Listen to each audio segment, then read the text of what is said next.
दोस्तों नमस्कार। मैं हिम्मत सिंह विमर्श मीडिया और आर्किटेक्ट इंडिया का यह साझा कार्यक्रम आज कुछ महत्वपूर्ण मुद्दे हैं जिस पे हम बात करेंगे।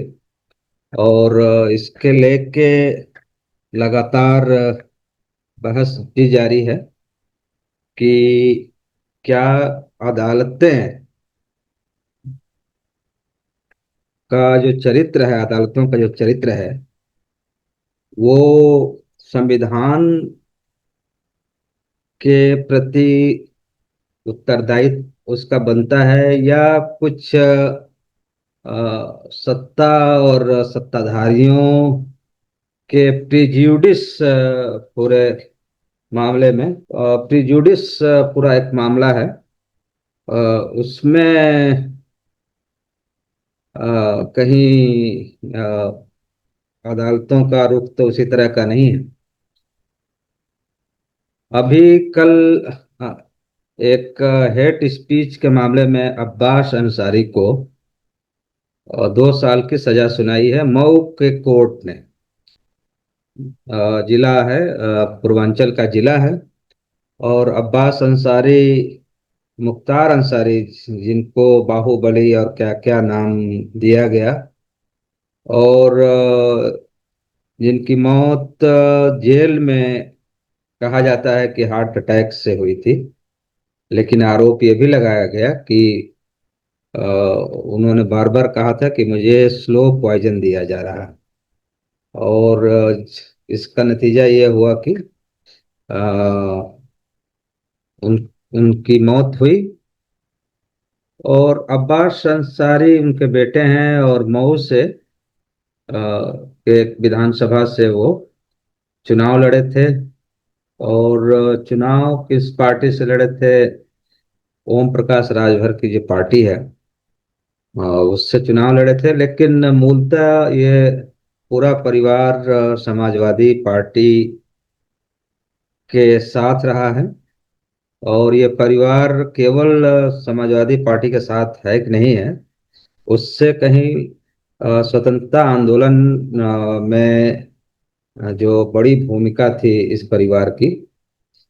कांग्रेस में कांग्रेस के अध्यक्ष भी रहे इनके दादा परदादा। तो उनको एक इलेक्शन में उन्होंने एक स्पीच दिया था कि भाई चुनाव के बाद कोई तबादला तब तक नहीं किया जाए जब तक कि उस उस अधिकारी या कर्मचारी के पूरा हिसाब किताब ना ले लिया जाए। ये स्वाभाविक है। कोई भी जनप्रतिनिधि और किसी भी कोई भी व्यक्ति, कोई भी भारतीय नागरिक, सिटीजन ऑफ इंडिया, उसको ये अधिकार है कि वो जो टैक्स देता है उसका हिसाब किताब सरकार दे। सरकार उसका किस मद में कहाँ उपयोग करती है। और उसके जो कर्मचारी हैं, चाहे वो स्थानीय स्तर के हों, जिला स्तर के हों या राज्य और केंद्र स्तर के हों, उनकी भी जिम्मेवारी बनती है कि उनके जो अधिकार क्षेत्र में जो भी है उसका वो जवाब मांगना चाहिए। यदि इस ये मांगना हेट स्पीच है। और इस रूप में उसको प्रसारित किया गया कि इन्होंने धमकी दी है।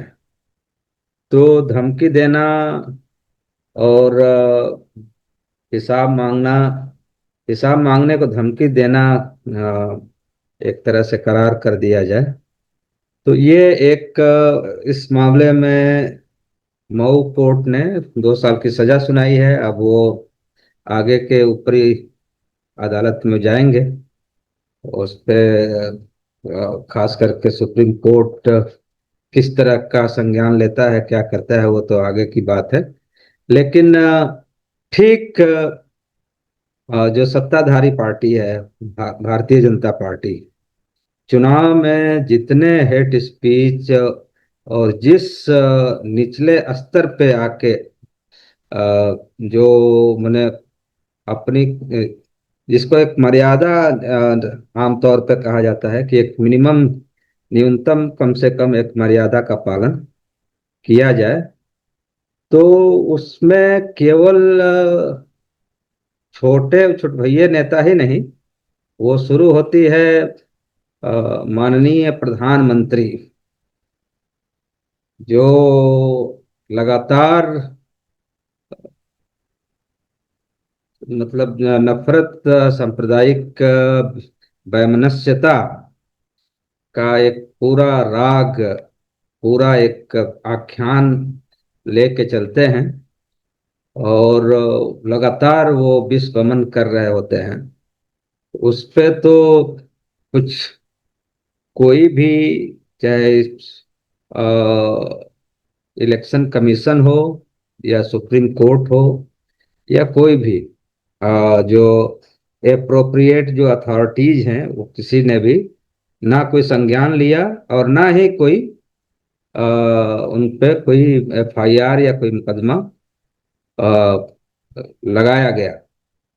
दूसरी ओर खास करके भारत में दलितों का कोई मामला हो, मुस्लिम्स का मामला हो, मुस्लिम्स के मामले में ये देखा गया कि 4 4 साल से, 5 5 साल से बिना किसी सुनवाई के, बिना किसी चार्जशीट के, और बेल को कहा गया कि ये नियम है, बेल को कहा गया कि ये नियम है, अपवाद है जेल।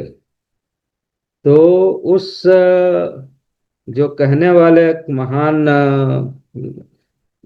सुप्रीम कोर्ट के पूर्व चीफ, रिटायर हो गए हैं, चीफ जस्टिस ऑफ इंडिया, उनका नाम मैं नहीं लेना चाहता, लेकिन उनके रहते बेल जो है नियम बनाया गया था, और उमर खालिद से लेकर शर्जील इमाम से लेकर सैकड़ों मुस्लिम जो इनका नाम है, और जो डेमोक्रेसी के लिए, एक बेहतर समाज के लिए, एक संवैधानिक मूल्यों के लिए जो लोग लड़ाई लड़ रहे हैं या लड़ते रहे हैं, उनको बिना किसी सुनवाई के अभी तक जेल में रखा गया है। और एक व्यक्ति अ, भयंकर किस्म का नफरत बो रहा होता है, यदि उसको जेल होती है, यदि कैद, उसको सरकार गिरफ्तार करती है, उसको अगले दिन ये पूरी की पूरी सुप्रीम कोर्ट बैठ जाती है, और वो कहा गया कि किसी भी रूप में इन महान विभूति को आप जेल में नहीं रख सकते, आपको इनको छोड़ना होगा। और वो महान विभूति और कोई नहीं, रिपब्लिकन चैनल के मालिक हैं अर्नब गोस्वामी। और तत्कालिक पूरा एक आला अदालत बैठती है और उनको रिहा कर दिया जाता है। उसके बाद वो लगातार नफरत नफरत नफरत, दिन रात नफरत। और इसके साथ साथ जो इनके जो सेकंड रैंक है, थर्ड रैंक है, क्योंकि ये सिखा इनके, इनकी जो परवरिश है वो संविधानिक मूल्य और ये सब की है ही नहीं। वो उनका खुद का भी मानना है कि हम तो इससे परे है। और इस उनकी जो सिखलाई है, उनको जो सिखाया गया है, उनकी जो परसेप्शन है पूरे संविधान को लेके, संवैधानिक मूल्यों को लेके, वो शुरू से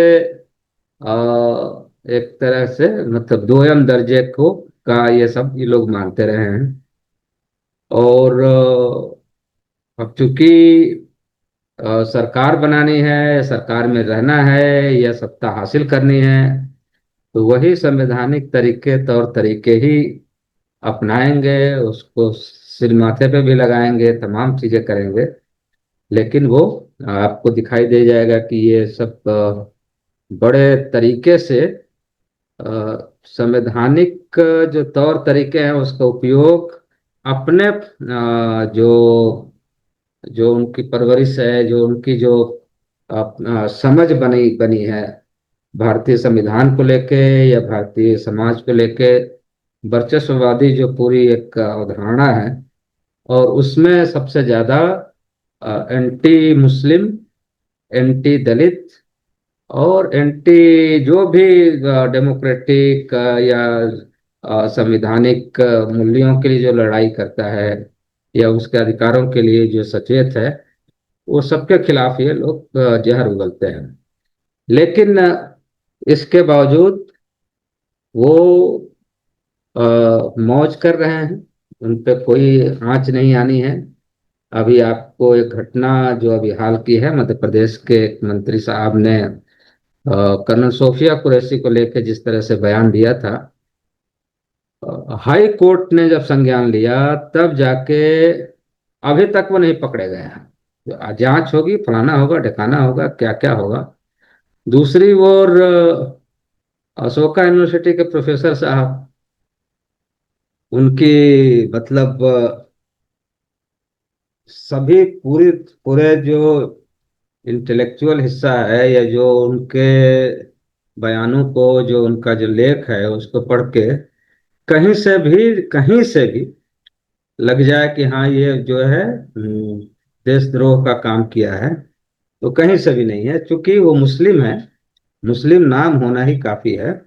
और वो अखलाक की जब लिंचिंग होती है वहां से शुरू होते हुए और लगातार अभी आप अलीगढ़ में आप देख रहे होंगे आजम खान को किस किस तरीके से उन पे अत्याचार किए गए, किस किस तरीके से किन किन धाराओं को जोड़ जोड़ के एक पूरा उनको जेल में रखा गया।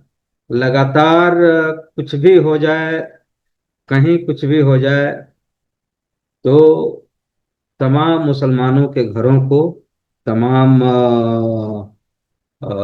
जो जो उस किसी बयानबाजी में या किसी उसमें शामिल भी नहीं है, मुस्लिम होना ही काफी है, उन पे बुलडोजर चलाया गया। और सुप्रीम कोर्ट संज्ञान तक नहीं लेती है, पता नहीं कहाँ सांप सूंघ जाता है।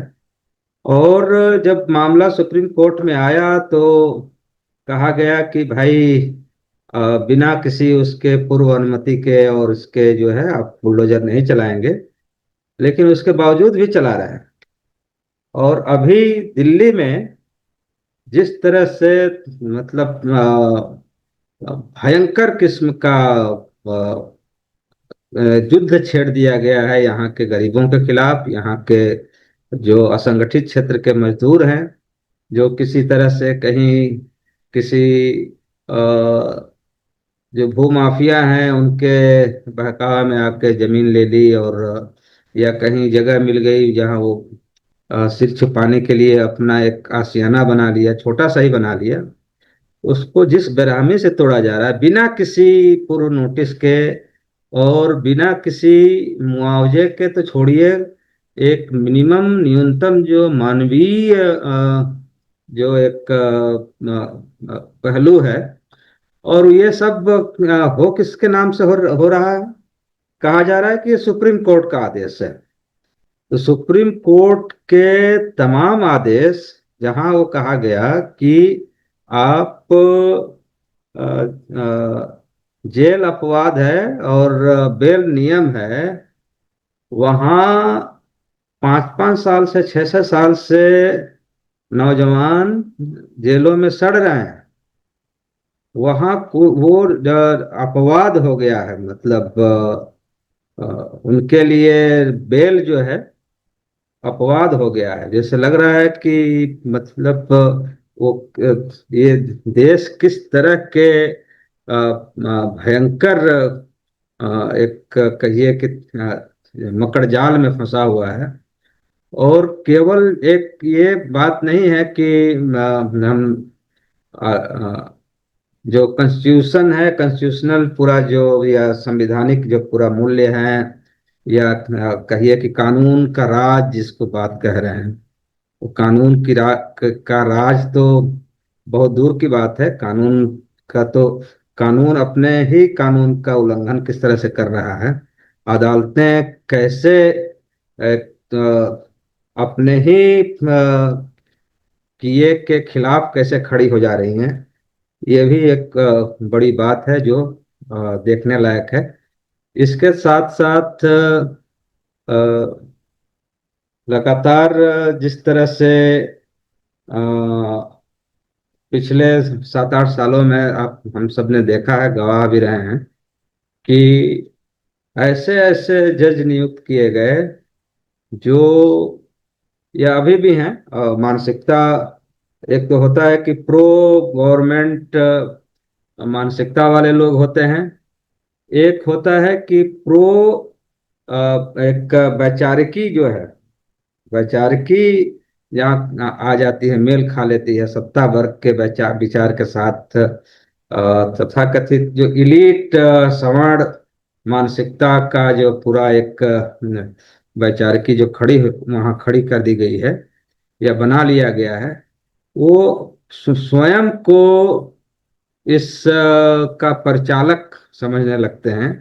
जबकि अदालतों का काम था कि सरकार या सरकारी तंत्र या उस तमाम जो वर्चस्वशाली लोग हैं उससे बचाने के लिए, आम जनता को के साथ खड़ा होने के लिए, या कहिए कि विपक्ष की भूमिका में खड़ा होने के लिए उनको तय किया गया था। अब वो खुद सत्ता और सत्ता को बचाने को अपना सबसे महत्वपूर्ण, संविधान जाए भाड़ में, संवैधानिक मूल्य जाए भाड़ में, उससे कोई लेना देना नहीं है। लेकिन सत्ता बची रहेगी, सत्ता का वर्चस्व बचा रहेगा, सत्ता का इकबाल कायम रहेगा। इकबाल कहाँ कायम रहेगा? आप सब समझते ही हैं कि जैसे ही रिटायरमेंट होता है उसके बाद जो बड़े बड़े इनाम मिलते हैं और बड़े बड़े पद पदों से सुशोभित किए जाते हैं माननीय लोग, तो वो आपको दिखाई दे जाएगा कि कैसे कैसे ये सब चीजें अदालतों में और अदालतों के अंदर के माननीय लोगों के जो असलियत है वो आपको दिखाई दे जाएगा। बावजूद इसके कि कुछ अभी तत्कालिक कुछ मामलों में थोड़ी ही सही, थोड़ी सी अ, अदालतों ने एक थोड़ा सा रुख अख्तियार किया है। वो शायद इसलिए भी है कि जो सीजेआई हैं आज अभी गवाई साहब, वो थोड़े से बाकियों के हिसाब से थोड़े पंगा ले सकने की स्थिति में है। वो कब तक ले सकते हैं, क्या कर सकते हैं, दूसरा आएगा तो क्या करेगा, तो वो सब एक अलग विषय है जिस पे हम अभी बात नहीं करेंगे। लेकिन ये जरूर हम बात करेंगे कि क्या ये दोहरा चरित्र को खत्म किया जा सकता है कि नहीं किया जा सकता है। यदि किया जाएगा तो उसका तरीका क्या होगा। तीसरा कि उसकी पारदर्शिता, खास करके जो अ, अदालतों की पारदर्शिता है या अदालती जो पूरी प्रक्रिया है उसकी पारदर्शिता पे बात होगी कि नहीं होगी, उसकी जवाबदेही पे बात होगी कि नहीं होगी। और ये बात करने के लिए as a citizen of India, as a Bharat के नागरिक, सबको अधिकार है इस पे बात रखने के लिए। क्योंकि वी द पीपुल जो पहला शब्द है संविधान का, हम उसी के नाम पे सवाल करेंगे। क्योंकि ये हमारा देश है, हमारे लिए अदालतें हैं, हमारे लिए सरकार हैं, हमारे लिए सब कुछ सिस्टम बना हुआ है। यदि वो गड़बड़ करता है तो उससे सवाल किया जाना चाहिए। तो ये था आज का ये अदालतों का ये दोहरा चरित्र और उसके कैसे कैसे रूप देखने को मिल रहे हैं। अब आते हैं थोड़ा सा जो अंतर्राष्ट्रीय परिदृश्य है उसमें। भारत का जो पूरा एक जो अपने आप को डंकापति और पूरी दुनिया में उनकी तूती बोल रही है, बड़े बड़े फोटो और सेलिब्रिटीज के साथ हमारे महान देश के मतलब नॉन बायोलॉजिकल प्रधानमंत्री, और कहा जाता था कि विश्व गुरु हो गए हैं, अमेरिका से लेके और चीन तक सब उनके सामने नतमस्तक हैं। लेकिन धीरे धीरे धीरे धीरे कैसे भारत तमाम देशों से, तमाम जो राजनयिक या कूटनीतिक मामलों में कैसे अलग थलग पड़ गया है। अब वो सीधे सीधे अभी G7 का जो मसला है, उसमें आमतौर पे भारत को हमेशा ही G7 का हिस्सा तो नहीं है लेकिन हमेशा बुलाया जाता रहा है। और इसी को दिखा दिखा के, इसी तरह की चीजों को दिखा दिखा के प्रधानमंत्री नरेंद्र मोदी लगातार अपने यहाँ के जो उनके प्रशंसक हैं या उनके जो समर्थक हैं, फोटो दिखा दिखा के कि देखो प्रधानमंत्री कैसे का डंका कैसे बज रहा है। और वो फोटो खींचने वाला कोई नहीं था, इन्हीं के पत्रकार, इन्हीं के फोटोग्राफर होते हैं जो हमेशा साथ में रहते हैं।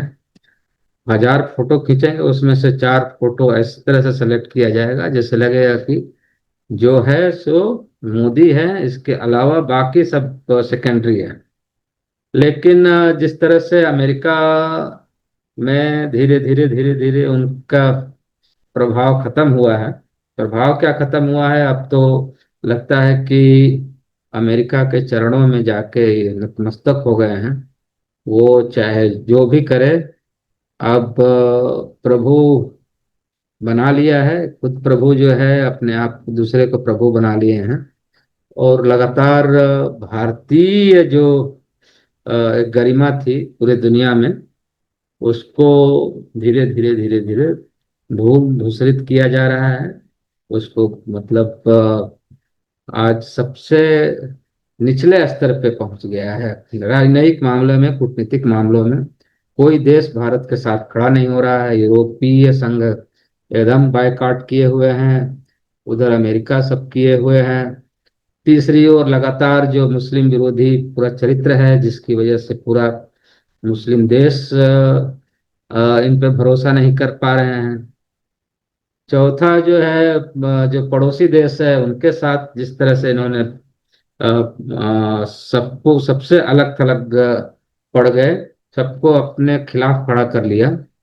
तो ये एक नए किस्म की पहचान भारत की बन रही है कि अब वो कहीं में जो रूस था वो भी पाकिस्तान के साथ बहुत बड़ा डील कर चुका है।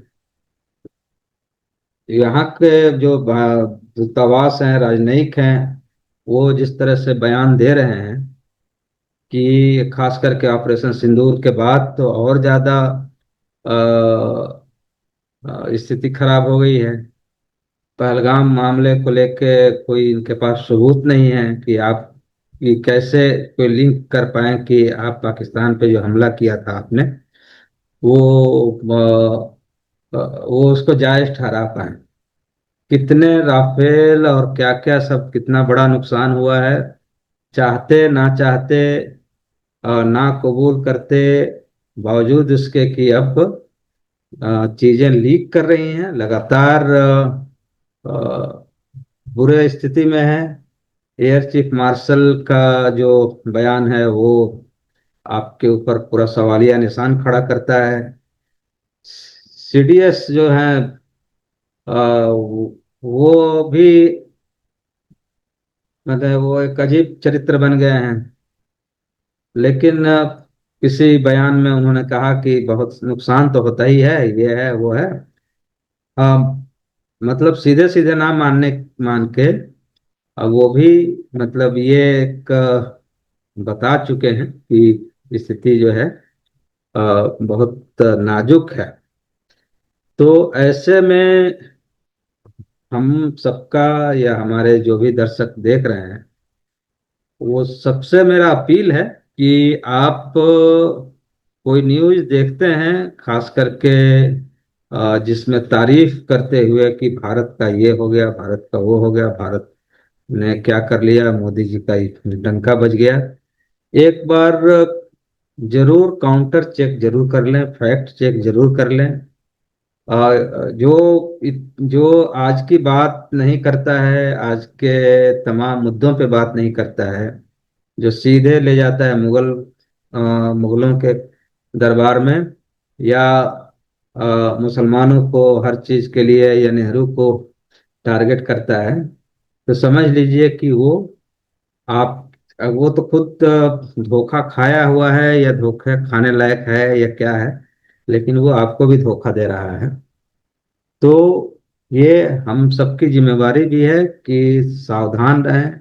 कोई भी न्यूज, कोई भी विचार यदि आपके सामने आता है, किसी भी मीडिया, सोशल मीडिया से लेकर तमाम जगहों पर, उसका एक बार जरूर फैक्ट चेक करें। कोई भी हो, नरेंद्र मोदी हो या कोई भी हो, आज जिस तरह का पूरी दुनिया में सोशल मीडिया के जरिए तमाम तरह के दुष्प्रचार और झूठ फैलाए जा रहे हैं, जिसमें आपके स्वास्थ्य से लेकर तमाम चीजों पे जिस तरह की बातें आ रही हैं, बयानबाजियां आ रही हैं, उन सबको बड़े धैर्य के साथ, घबराने का नहीं, घबराना नहीं है, लेकिन उसके बारे में तमाम तरह के हर पहलू से उसकी जानकारी लीजिए, तभी उस पर विश्वास करिए। तो ये था आज का ये एपिसोड छोटा सा। और आप देख रहे हैं तो मैं आपसे आग्रह करूंगा कि हमारे चैनल को सब्सक्राइब करें, लाइक करें। और यदि कोई भी आपके पास किसी तरह का कोई सुझाव हो, या कोई प्रतिक्रिया हो, आप हमें जरूर बताएं, ताकि हम बेहतर से और बेहतर काम आपके लिए और बेहतर एपिसोड आपके साथ कर पाए। कल हम दिल्ली में जो तोड़ फोड़ हो रही है जिस तरह की, उस पे एक बड़ा कार्यक्रम करने जा रहे हैं, तो उसमें जरूर